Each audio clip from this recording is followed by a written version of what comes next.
உக்ரைனின் டினிப்ரோ நகரில் அமெரிக்க நிறுவனமான பங்கே லிமிடெட் நிறுவனத்திற்கு சொந்தமான சூரியகாந்தி எண்ணெய் ஆலையின் மீது ரஷ்ய படைகள் நடத்திய பாலிஸ்டிக் ஏவுகணை தாக்குதல் குறித்து முக்கிய செய்தியுடன் இன்றைய செய்தி நிகழ்ச்சி தொடங்குகிறோம். நவம்பர் 21, 2024 அன்று நடந்த இந்த தாக்குதலில் சுமார் 300 டன் சூரியகாந்தி எண்ணெய் வெளியேறி டினிப்ரோ நகரின் அருகிலுள்ள சாலைகளில் பரவி போக்குவரத்தை கடுமையாக பாதித்துள்ளது. நவம்பர் 21, 2024 அன்று உள்ளூர் நேரப்படி நண்பகல் 11 மணி முதல் 12 மணி வரை ரஷ்ய படைகள் டினிப்ரோவில் உள்ள அமெரிக்க நிறுவனமான பங்கே லிமிடெட் நிறுவனத்திற்கு சொந்தமான சூரியகாந்தி எண்ணெய் பிரித்தெடுக்கும் ஆலையை இஸ்கந்தரம் பாலிஸ்டிக் ஏவுகணை மூலம் தாக்கியது. இந்த வலுவான தாக்குதல் ஆலையில் பெரிய தீயை ஏற்படுத்தியது.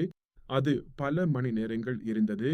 மேலும் சேமிப்பு தொட்டிகள் சேதமடைந்ததால் சுமார் 300 டன் சூரியகாந்தி எண்ணெய் வெளியேறி அருகிலுள்ள டினிப்ரோ நகரின் நோவோகோடாக் மாவட்ட சாலைகளில் பரவியது. இந்த எண்ணெய் பரவல் சாலைகளை பனிச்சறுக்கு மைதானம் அல்லது சோப்பு சறுக்கல் போன்று ஆபத்தான வழுக்கும் நிலைக்கு மாற்றியது.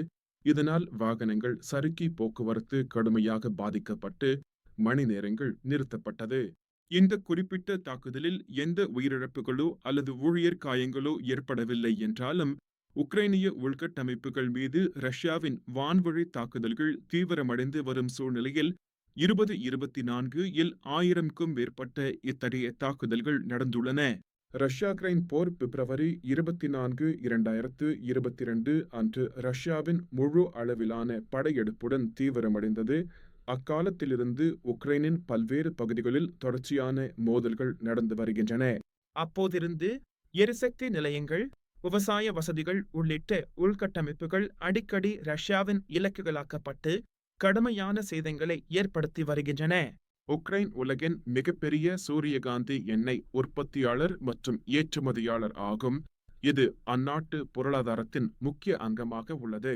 போருக்கு முன் உலகளாவிய சந்தையில் சுமார் 50%, அதாவது ஆண்டுக்கு 6 முதல் 7 வரை மில்லியன் டன் சூரியகாந்தி எண்ணெயை உக்ரைன் ஏற்றுமதி செய்து வந்தது. அமெரிக்காவின் செயின்ட் லூயிஸ், மிசோரியில் தலைமையகம் கொண்ட பங்கே நிறுவனம் டினிப்ரோவில் உக்ரைனின் மிகப்பெரிய சூரியகாந்தி எண்ணெய் ஆலைகளில் ஒன்றை இயக்குகிறது. இந்த மேம்பட்ட ஆலை ஒரு நாளைக்கு 3000 டன் வரை சூரியகாந்தி எண்ணெயை பதப்படுத்தும் உயர்திறன் கொண்டது. இது உற்பத்தியில் முக்கிய பங்கு வகிக்கிறது. இது உக்ரைனின் பொருளாதாரத்திற்கு அத்தியாவசியமானது. குறிப்பாக $20 பில்லியன் மேற்பட்ட விவசாய ஏற்றுமதி துறைக்கு பெரும் பங்களிப்பை வழங்குகிறது. இந்த ரஷ்ய தாக்குதல் உள்ளூர் நேரப்படி நண்பகல் நேரத்தில் சுமார் 11 மணி முதல் 12 மணி வரை நடந்தது. இது நகரின் அன்றாட வாழ்க்கையை பெரிதும் பாதித்தது. ரஷ்யாவின் இஸ்கந்தரம் பாலிஸ்டிக் ஏவுகணை அல்லது அது போன்ற வெடிபொருள் ஆலையை துல்லியமாக தாக்கி பல மணி நேரங்கள் தொடர்ந்து தீயை மூட்டியது. கருப்பு புகை 100 மீட்டருக்கும் மேல் எழுந்தது. வெடிப்பு சேமிப்பு தொட்டிகளை சேதப்படுத்தியது. இதனால் 300 டன் எண்ணெய் டினிப்ரோவின் நோவோகோடாக் மாவட்டத்தில் உள்ள பல தெருக்களுக்கும் பரவி ஆபத்தான சூழலை ஏற்படுத்தியது. டினிப்ரோ நகரம் சுமார் 1 மில்லியன் மக்கள் தொகை கொண்டது. கீவ் நகரிலிருந்து 400 கிலோமீட்டர் தென்கிழக்கே டினிப்ரோ நதியின் கரையில் அமைந்துள்ள முக்கிய தொழில் நகரமாகும். வெளியான வீடியோக்கள் 100 மீட்டருக்கும் அதிக உயரத்திற்கு அடர்த்தியான கருப்பு புகை மேகங்கள் எழுவதையும் எண்ணெய் படிந்த சாலைகளில் வாகனங்கள் சறுக்கி விழுவதையும் தெளிவாக காட்டியுள்ளன. அவசர சேவைகள் விரைந்து பதிலளித்து தீயணைப்பு, சுத்திகரிப்பு பணிகளை மேற்கொண்டன. சாலைகள் சோப்பு சறுக்கல்கள் போன்ற ஆபத்தான நிலையில் இருந்தன. இந்த சம்பவத்தின் சுற்றுச்சூழல் பாதிப்புகளில் நகர்ப்புற வடிகால் அமைப்புகளின் சாத்தியமான மாசுபாடு முக்கியமானது. இது நீண்ட கால சிக்கல்களை ஏற்படுத்தலாம். டினிப்ரோ மாகாண ஆளுநர் செர்ஹி லிசாக் டெலிகிராம் செயலியில் தாக்குதலை உறுதிப்படுத்தினார். ஆலையின் முழு அழிவையும் எண்ணெய் பரவலையும் விரிவாக குறிப்பிட்டார். உள்ளூர் அதிகாரிகள் 50க்கும் மேற்பட்ட தீயணைப்பு வீரர்களை அனுப்பி மணல், உறிஞ்சும் பொருட்கள் பயன்படுத்தி சுத்தம் செய்யும் பணிகளை மாலை வரை தொடர்ந்தனர். பங்கே நிறுவனம் எந்த ஊழியர் காயங்களும் இல்லை என்பதை உறுதிப்படுத்தியுள்ளது.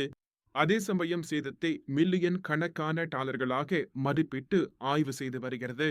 இந்த தாக்குதல் உக்ரைனின் போரினால் ஏற்கனவே பாதிக்கப்பட்ட பொருளாதாரத்தை மேலும் தீவிரமாக்குகிறது. 2022 முதல் விவசாய ஏற்றுமதிகள் 30 முதல் 40 வரை சதவீதம் குறைந்துள்ளன. இது உலகளவில் உணவு பாதுகாப்பு கவலைகளை தீவிரமாக்குகிறது. தாக்குதலுக்கு பிறகு சூரியகாந்தி எண்ணெய் விலைகள் 5 முதல் 10 வரை சதவீதம் உயர்ந்துள்ளன. மேலும் இது ரஷ்யாவின் உக்ரைனிய உள்கட்டமைப்புகளை தொடர்ந்து இலக்கு வைக்கும் உத்தியை எடுத்துக்காட்டுகிறது.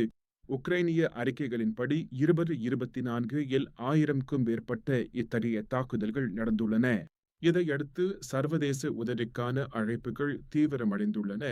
ஐரோப்பிய ஒன்றியமும் அமெரிக்காவும் இந்த தாக்குதலை வன்மையாக கண்டித்துள்ளன. இந்த சம்பவம் உக்ரைனில் தொடரும் மோதலின் கடுமையான விளைவுகளையும் உலகளாவிய உணவு விநியோக சங்கிலிகள் மீதான அதன் பரந்த தாக்கத்தையும் நமக்கு நினைவூட்டுகிறது.